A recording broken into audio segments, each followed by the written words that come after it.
Hello good morning students. आज हम नया टॉपिक स्टार्ट करेंगे, कॉस्ट वॉल्यूम प्रॉफिट एनालिसिस, जो कि आपका 7 चैप्टर था। उसी के बाद ये चैप्टर आपका आएगा जो एब्जॉर्प्शन और मार्जिनल आपने किया था। उसके बाद ही ये सीवीपी एनालिसिस आपका स्टार्ट होगा, ठीक है, जिसको बोलते हैं कॉस्ट वॉल्यूम प्रॉफिट एनालिसिस। इसका मतलब है कॉस्ट का प्रॉफिट के साथ क्या रिलेशन है, कॉस्ट का वॉल्यूम मीन्स सेल्स के साथ क्या रिलेशन है। इसको कॉस्ट सेल प्रॉफिट एनालिसिस भी बोलते हैं, ठीक है। तो कहता है जो कॉस्ट का कॉस्ट, सबसे पहले तो हम कॉस्ट को आज पढ़ेंगे कि कॉस्ट क्या है। तो कहता है कॉस्ट तीन तरह की होती है, एक सेमी, एक फिक्स्ड और एक वेरिएबल। सेमी का यहाँ पर कोई भी डिस्कशन नहीं होगा, यहाँ पर या तो फिक्स्ड होगी या फिर वेरिएबल कॉस्ट होगी। जो फिक्स कॉस्ट होती है उसका डायग्राम बेटा आप कुछ इस तरह से बनाकर चलेंगे। देखिए, जैसे फिक्स कॉस्ट है तो उसका ये वाला डायग्राम हो गया। फिक्स कॉस्ट का मतलब है आप एक, वॉल्यूम का मतलब है यूनिट, नंबर ऑफ़ यूनिट 1 2 3 4 5। अगर आप एक बनाते हैं तब भी इतनी है, दो बनाते हैं तब भी 3 4 5, कितनी बनाइए फिक्स कॉस्ट कांस्टेंट रहेगी। लेकिन वेरिएबल में वो कहता है एक बनाओगे इतनी, दो बनाओगे थोड़ी बढ़ जाएगी, 3 में ज़्यादा, 4 में ज़्यादा, 5 में, 6 में, इस तरह से। वो कहता है जो आपका किसका बनता है, वेरिएबल का, वो कुछ इस तरह से बनता है। मीन हर बार वो कॉस्ट क्या होती चली जाएगी, बढ़ती चली जाएगी। तो वो डायग्राम आपका इस तरीके से आएगा। तीसरा वो कहता है टोटल कॉस्ट। टोटल कॉस्ट का मतलब है फिक्स प्लस वेरिएबल। फिक्स का मतलब है 20 अगर फिक्स्ड है वो तो फिर 20 रहेगी, लेकिन 10 है अगले में 20, तो ये क्या हो जाएगी 30 फिर 40। तो इसका मतलब ये बढ़े तो का, लेकिन कैसे, वो कहता है उसकी शुरुआत कहाँ से होगी, फिक्स कॉस्ट से होगी, यहाँ से होगी। तो जो आपकी टोटल कॉस्ट का बनेगा वो क्या बनेगा, इस तरीके से बनेगा। उसके बाद आपकी नेक्स्ट आ जाती है, नेक्स्ट आपकी आ जाती है प्रॉफिट वॉल्यूम के बेस पे। ये जो डायग्राम दिया हुआ है इसको आप बेटा आगे जाकर भी समझ सकते हो। हल्का सा मैं आपको यहाँ समझा देती हूँ, बहुत ही इम्पोर्टेंट है, इससे पूरा क्वेश्चन भी पूछ लिया जाता है कई बार। सिर्फ इसको अभी यहाँ पर मैं थोड़ा सा आपको बताती हूँ कैसे। वो कहता है ये होता है आपका वॉल्यूम। वॉल्यूम का मतलब है जितने यूनिट्स आपने सेल किए हैं, ठीक है। उसके बाद वो कहता है ये आपका, वो कहता है जहाँ पर आपकी, ये है आपकी टोटल कॉस्ट, जहाँ पर टोटल कॉस्ट और जहाँ पर फिक्स कॉस्ट, ठीक है, एक दूसरे को काटते हैं, वहाँ पर आपका ब्रेक इवन पॉइंट्स आ जाता है। और उससे नीचे जो ये वाला पोर्शन होता है ये आपका लॉस होता है, और इससे ऊपर जो ये वाला पोर्शन होता है ये आपका प्रॉफिट होता है। इसको ज़्यादा हम एक्सप्लेन बेटा अगली, जब ये इसी चैप्टर के अंदर ही लास्ट में जाकर इसको काफ़ी ब्रीफ में समझाया गया है, वहाँ जाकर हम इसको करेंगे। उसके बाद नेक्स्ट आता है, इसमें एक फॉर्मूला आता है मेन, जो कि आपने किया भी है पीछे, कि जो आपकी सेल प्रॉफिट जो होता है वो आपका क्या आता है, और जो फिक्स कॉस्ट है आपने फॉर्मूला वही अप्लाई करना है जो पीछे करते थे।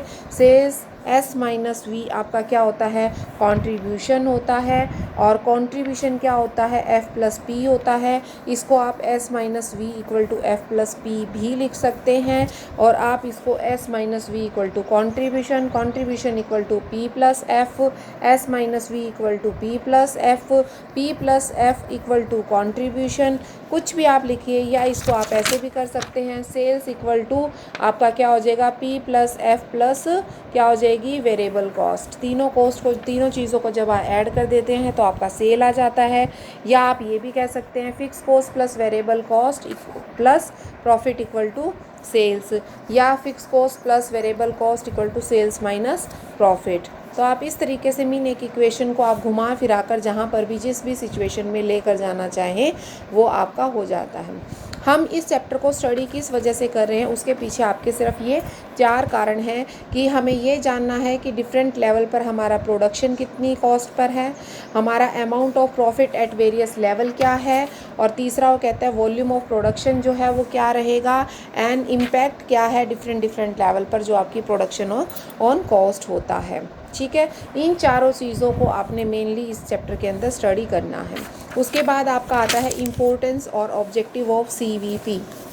वो कहता है इम्पोर्टेंस ऑफ सीवीपी के अकॉर्डिंग वो फर्स्ट कहता है setting up the flexible budget. पहले तो सबसे पहले हमें एक फ्लेक्सिबल बजट बनाना होता है, जिसकी हेल्प से हम फिक्स्ड बजट बनाते हैं, और उसी की बेसिस पर हम क्या करते हैं, कॉस्ट ऑफ प्रोडक्शन को डिफरेंट लेवल पर हम चेक कर पाते हैं, ठीक है। उसके बाद इसी से हमें क्या होता है, ब्रेक इवन पॉइंट का एनालिसिस हो जाता है। मीन वो पॉइंट जहाँ पर हमारा कॉस्ट और वॉल्यूम एक दूसरे से काटते हैं, मीन जहाँ पर वो पॉइंट जहाँ पर हमारा कोई प्रॉफिट कोई लॉस नहीं होता, उसे ब्रेक इवन पॉइंट्स बोलते हैं। That is called break even point.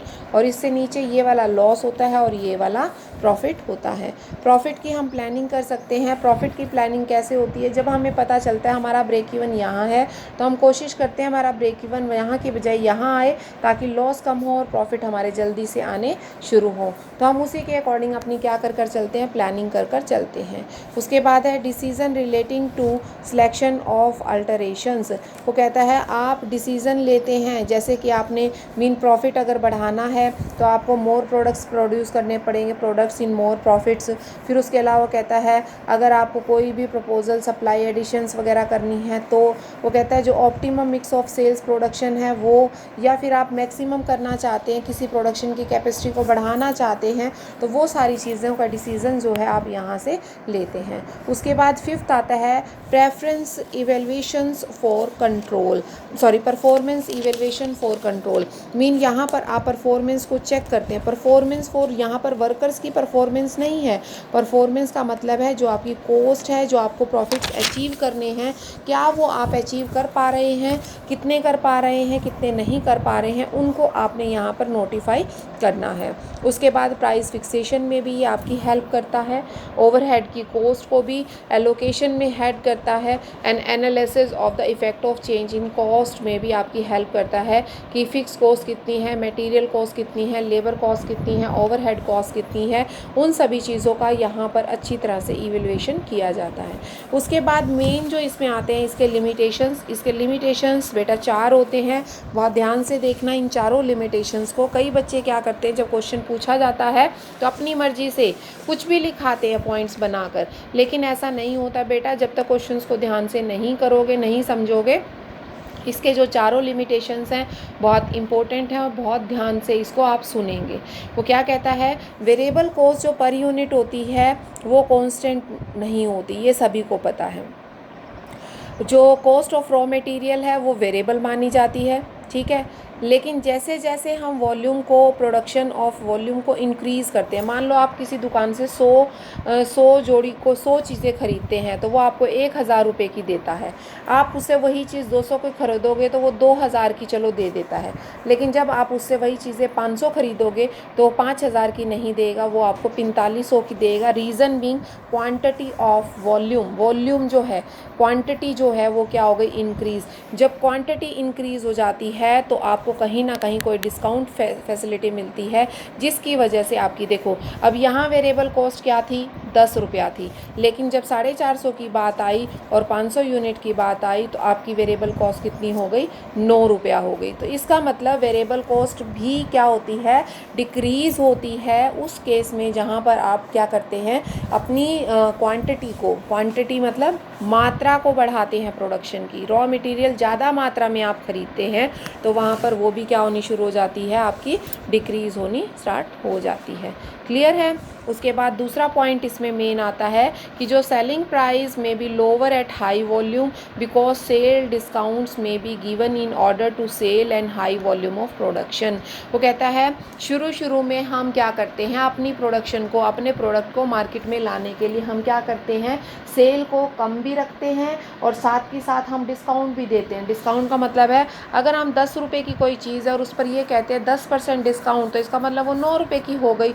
हमारे पास तो वो 9 रुपये आए ना, 10 थोड़ी आए। तो इसका मतलब शुरू में जो वो डिस्काउंट दिया जाता है तो शुरू में क्या होती है, लोअर होती है, लेकिन जैसे जैसे हाई वॉल्यूम होता जाता है तो आपकी सेल भी क्या हो जाती है, इंक्रीज़ होनी स्टार्ट हो जाती है। तीसरा वो कहता है फिक्स कॉस्ट में not remain strike at the high level of production volume. वो कहता है कभी भी फिक्स कॉस्ट भी कांस्टेंट नहीं रहती। हम कहते हैं फिक्स कॉस्ट हमेशा स्ट्रेट लाइन की तरह होती है, आप 1 यूनिट बनाइए, 100 बनाइए, 200 बनाइए, फिक्स रहेगी। लेकिन जैसे मान लो हम जब कैपेसिटी की बात करते हैं कि किसी प्लांट की कैपेसिटी 10,000 यूनिट बनाने की है, तो जब 10,000 बना देते हैं और 10,000 से अगला 10,000 एक वहाँ बनाना है तो उसके लिए हमें एक नए प्लांट की ज़रूरत होगी। नया प्लांट जब हम परचेज़ करेंगे, that means we are spending our fix cost, इसका मतलब हमारी फिक्स कॉस्ट इंक्रीज हो रही है। एंड द लास्ट वन है आपका change in the working efficiency में also affect the cost, mean आपकी जो वर्किंग एफिशिएंसी है वो कहता है जब आप बहुत ही एफिशिएंटली इंक्रीज़ हो रहा होता है तो एक टाइम के बाद जो एफिशिएंसी है वो कम भी होती है और उसकी वजह से क्या होता है, डिक्रीज़ भी होता है। एफिशिएंसी का मतलब है जब आप नई चीज़ कोई लेकर आते हैं, मशीनरी नई लेकर आए, वो जल्दी जल्दी प्रोडक्शन करेगी, लेकिन उस कुछ टाइम के बाद जब उस पर डेप्रिसिएशन वगैरह लग जाएगा तो उसके बाद वो एफिशिएंसी उसकी कम होनी स्टार्ट हो जाएगी, जिसकी वजह से वो कम स्पीड से काम करेगी। यहाँ पर वर्कर्स की बात नहीं करनी है बेटा, मैं बार बार कह रही हूँ जो चीज़ लिखनी है वो ढंग से लिखनी है, तुक्के मारकर रट्टे लगाकर कुछ भी नहीं लिखना है, ठीक है। तो कहते हैं यहाँ पर एफिशिएंसी से मतलब है efficiency of your plant machineries, ठीक है, उनकी एफिशिएंसी से मतलब है। ओके, तो ये था बेटा आपके लिमिटेशंस। उसके बाद आपका आता है ब्रेक इवन पॉइंट का मीनिंग। ब्रेक इवन पॉइंट के मीनिंग तक आज मैं आपको करवा देती हूँ। ब्रेक इवन पॉइंट कैसे होता है, कंप्यूटेशन इसकी कल करेंगे। वो कहते हैं ब्रेक इवन पॉइंट एक पॉइंट होता है जहाँ पर आपकी सेल्स वॉल्यूम और टोटल जो आपकी रिवेन्यू होते हैं या जो आपके टोटल एक्सपेंसेस होते हैं वो इक्वल हो जाते हैं। मीन जहाँ पर सेल जो है वो इक्वल हो जाती है टोटल एक्सपेंसेस के, वहाँ पर ब्रेक इवन पॉइंट आता है। सिंपल सी बात है, जहाँ पर मान लो 10 रुपये आपकी वेरिएबल कॉस्ट है, 10 रुपये आपकी फ़िक्स कॉस्ट है और आप 20 रुपये में चीज़ को बेच रहे हैं, तो वहाँ पर आपकी क्या हो गई, टोटल खर्चे जो हैं वो आपकी सेल के इक्वल हो गए। तो क्या होगा, नो प्रॉफिट नो लॉस। और उस पॉइंट को जहाँ पर नो प्रॉफिट है और नो लॉस है, that is called your break even point. Clear है, आ गई समझ। वो कहता है there is no profit no loss, mean break even points के जो अगर हम करैक्टरिस्टिक्स देखें तो पहला तो करैक्टरिस्टिक्स यही बनता है नो प्रॉफिट नो लॉस। दूसरा बनता है जो रिवेन्यू होता है वो इक्वल होता है आपकी टोटल कॉस्ट के, और तीसरा वो क्या कहता है कि जो कंट्रीब्यूशन है वो इक्वल होता है आपके फिक्स्ड कॉस्ट के, क्योंकि S minus V equal to F और S equal to F plus V, same वही चीज़ जो आपकी revenue equal to total cost है, ठीक है। तो ये तीन चीज़ें आपने इस पॉइंट्स के अंदर लिख कर आनी है, ठीक है। उसके बाद नेक्स्ट वो कहता है इसके एजम्पशंस क्या क्या हैं। एजम्पशंस में क्या आएगा कि जो फिक्स कॉस्ट है एंड वेरिएबल कॉस्ट की एजम्पशंस है वो कहता है वो सेम रहेगी, मीन फिक्स कॉस्ट फिक्स रहेगी, वेरिएबल जो है पर यूनिट आपकी इंक्रीज़ होती जाएगी, उनको डिवाइड करना है आपने। वो कहता है जो ब्रेक इवन में जितने भी कॉस्ट ऑफ एलिमेंट है, चाहे वो प्रोडक्शन है, एडमिनिस्ट्रेशन है, सेलिंग है, डिस्ट्रीब्यूशन है, उनको आप डिवाइड करेंगे 2 पार्ट्स में, फिक्स्ड और वेरिएबल में। उसके बाद प्रपोर्शनेट ऑफ वेरिएबल कॉस्ट, वो कहता है जो वेरिएबल कॉस्ट है जो एज्यूम किया गया है, वेरिएबल कॉस्ट जो है वो कांस्टेंट नहीं होती है, किसी भी लेवल पर जाकर वेरिएबल कॉस्ट जो है फ्लुएंटली डायरेक्टली प्रोपोर्शनेट में होती है वॉल्यूम ऑफ प्रोडक्शन के। उसके बाद कांस्टेंट फिक्स कॉस्ट, जो फिक्स कॉस्ट होती है वो रिमेन कंटेन कांस्टेंट रहती है किसी भी लेवल ऑफ प्रोडक्शन पर, फुल कैपेसिटी पर। अनचेंज्ड सेलिंग प्राइस, वो कहता है जो सेलिंग प्राइस है उसको भी हमने क्या माना है, कांस्टेंट, कि अगर 10 रुपये में 2 चीज़ें बिक रही हैं तो अगली 2 चीज़ भी 10 में ही बिकेंगी। लीनियर बिहेवियर का मतलब है जो बिहेवियर ऑफ डिफरेंट कॉस्ट है वो लीनियर है, स्ट्रेट लाइन है, उसको वो कहता है कॉस्ट डाटा जो है वो आपका ग्राफिकली जो पेपर पर चलता है वो लीनियर के अकॉर्डिंग ही चलेगा।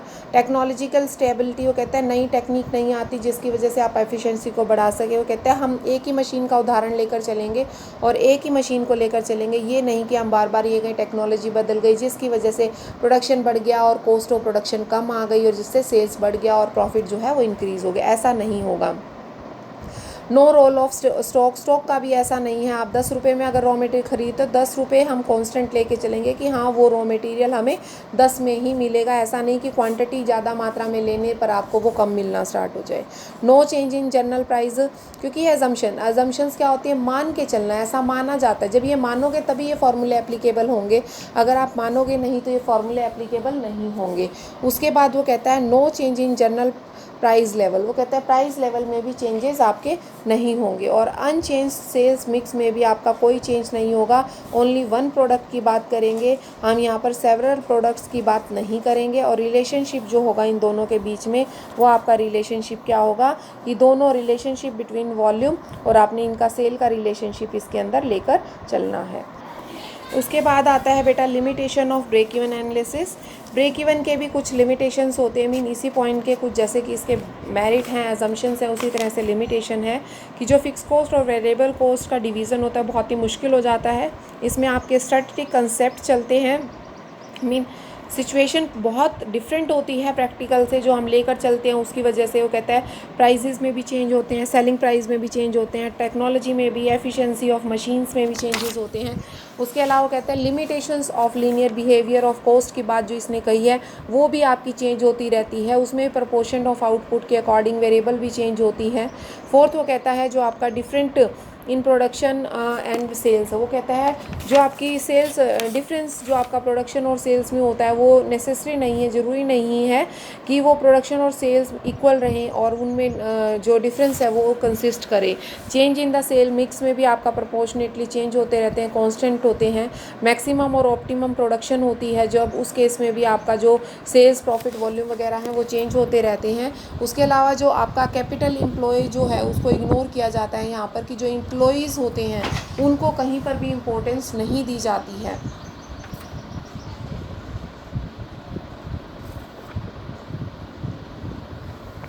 मीन जो आपके एम्प्लॉयज़ होते हैं कई बार क्या होता है बहुत एफिशिएंटली काम करते हैं और जिसकी वजह से आपका सेल्स वॉल्यूम बढ़ जाता है, उनको इग्नोर किया गया है यहाँ पर।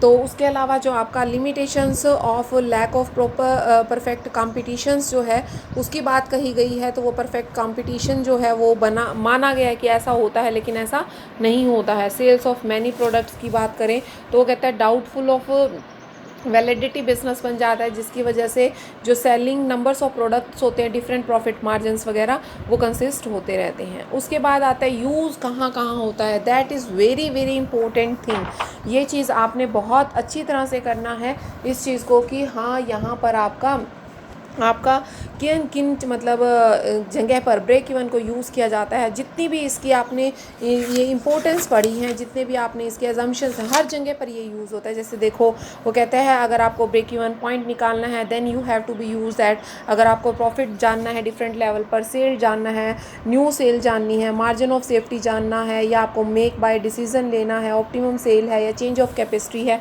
मीन हर जगह ये है ना आपके 8th पॉइंट है और 9th पॉइंट 10th पॉइंट याद हो आपको। इसको मैंने कॉस्ट अकाउंटिंग में करवाया था, ये डिसीजंस में जब आप कॉस्ट पढ़ रहे थे, कॉस्ट वाले चैप्टर में ही हिस्टोरिकल कॉस्ट, ये डिफरेंट कॉस्ट आई थी।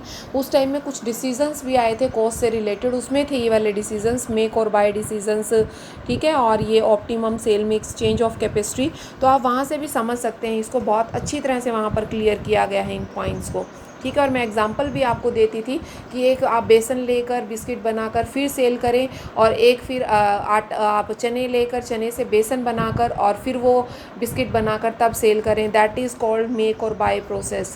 मेक का मतलब है सिर्फ बेसन से biscuit banana, that is called make process. By process जहाँ पर आप चने लेकर बेसन बनाकर फिर बिस्किट बनाकर सेल करें, that is called buy process. Which decision is better, mean which is more profitable, such a type of decision you have to be taken with the help of break even point. मतलब ये सारी चीज़ें आप इसके अंदर देखेंगे। तो ये था बेटा आज आपका ब्रेक इवन पॉइंट। कल हम इसके न्यूमेरिकल क्वेश्चन स्टार्ट करेंगे, that is very very important. आप बहुत ध्यान से इसे करेंगे और इसको हम आराम से करेंगे, ज़्यादा लंबा नहीं करेंगे, क्योंकि इससे अलग हमारे ज़्यादा चैप्टर नहीं रहते हैं। क्योंकि ये चैप्टर अगर कवर हो जाता है उसके बाद हमारे सिर्फ 3 ही चैप्टर रह जाते हैं, that is 4, 5 and 6। Ratio analysis, cash flow and fund flow,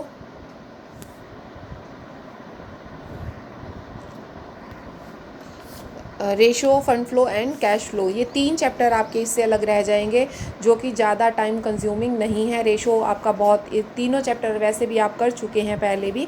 तो उसके अलावा मेरे ख्याल से और आपका सिलेबस में कुछ नहीं है। अगर होगा बेटा तो वो भी करवा दिया जाएगा, आई थिंक सो। मैंने आपको मैनेजमेंट रिपोर्टिंग और MIS तो करा दिया ना, मैनेजमेंट इंफॉर्मेशन सिस्टम, तो ये भी हो चुका है। तो आपकी सिर्फ 12, 13, 14 ये मुझे चेक करने हैं। फिक्स बजट, फ्लेक्सिबल, कैश और सेल प्रोडक्शन बजट्स, ये आपके सिलेबस में है या नहीं। आई थिंक सो ये सिलेबस में नहीं है, क्योंकि पिछले साल भी मैंने नहीं कराए थे और इनसे रिलेटेड कोई क्वेश्चन भी नहीं आया हुआ। बाकी चेक कर लेंगे बेटा। इसके अलावा अगर हम देखें तो हमारे सिलेबस के 3 ही चैप्टर रह गए हैं, वो हम करवा देंगे। ओके बेटा, गुड बाय।